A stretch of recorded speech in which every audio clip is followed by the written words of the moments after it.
My name's Siobhan, and I'm a procrastinator. Hey guys, I'm Siobhan, a first-year medical resident. Keep watching if you want to learn how I overcome being a procrastinator by nature and actually get things done.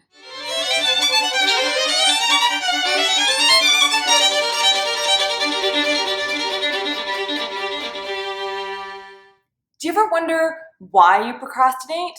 For me, I'm pretty sure it's because when I get overwhelmed, I just decide, okay, this is a little bit too much, I'm just gonna push this to the side and I'll deal with this tomorrow. When tomorrow comes around, I say, okay, this is a bit overwhelming, so much to do, I'm just gonna push that until tomorrow.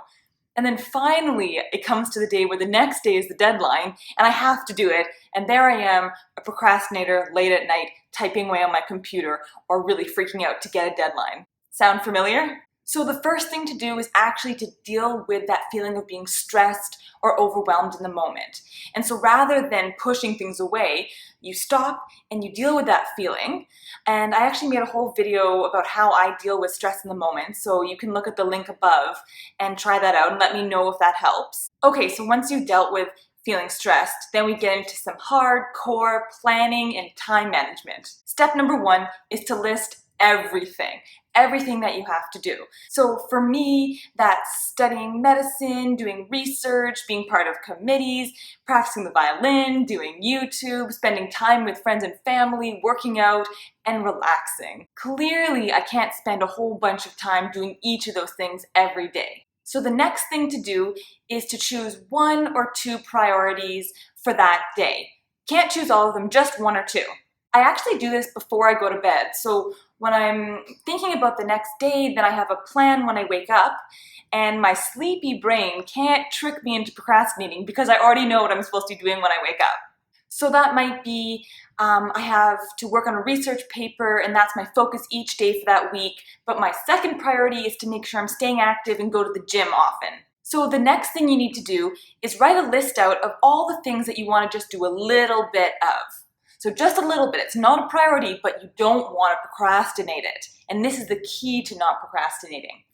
So on a day where I'm focusing on research and working out, I don't want to just not study for a whole week, because next week I'll be freaking out because I'll be behind on my studying. So the key is to say a little goal that you can actually keep. So I usually say, okay, I'm going to do 1 online study question. And that would take me maybe 3 to 5 minutes. So there's no way I don't have time to do that. And it's sort of like tricking your brain, because if I just do 1 question, I'll often just click and do the next question online as well. So then I'm just tricking myself to get started. That means that I touched my studying each day of the week. And then, by definition, I'm not procrastinating anymore. Then I create a bonus list. So that's pretty much everything else that's on my list that's not a high priority. I just write down, and if I get it done, it's sort of like pat on the back, bonus. I'm all excited that I got a little bit extra done, but I'm not going to feel guilty or disappointed if I don't get to it. So that might be replying to some emails, or maybe I need to do some reading for a committee at some point in the next week. So it's not a priority, and if I do it, great. If I don't, oh well. Finally, the most important step, and that's scheduling in breaks and rewards. I think it's crazy to start a day and say, I'm going to study all day.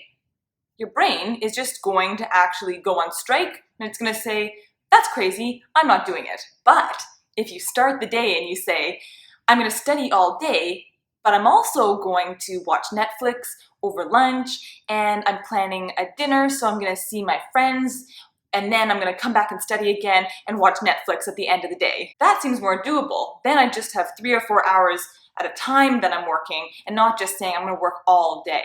So that's how I prevent procrastinating, and it really, really works for me. So 1, I figured out that I'm stressed and I'm at risk for procrastinating. 2, I figure out what are my priorities for that day that I have to get done. 3, I figure out the things that I just want to do a little bit of, and then 4, I create my bonus list. So the things I don't really have to do, but if I do, that's awesome. And then last of all, I build in my rewards and my breaks so that I don't feel like it's just a day of work. So I hope you guys found that helpful. Let me know in the comments below if it's something that you've tried or if you have other ways to stop procrastinating. Don't forget to subscribe if you haven't already to see all my new experiences as a medical resident. Thanks for watching and bye for now.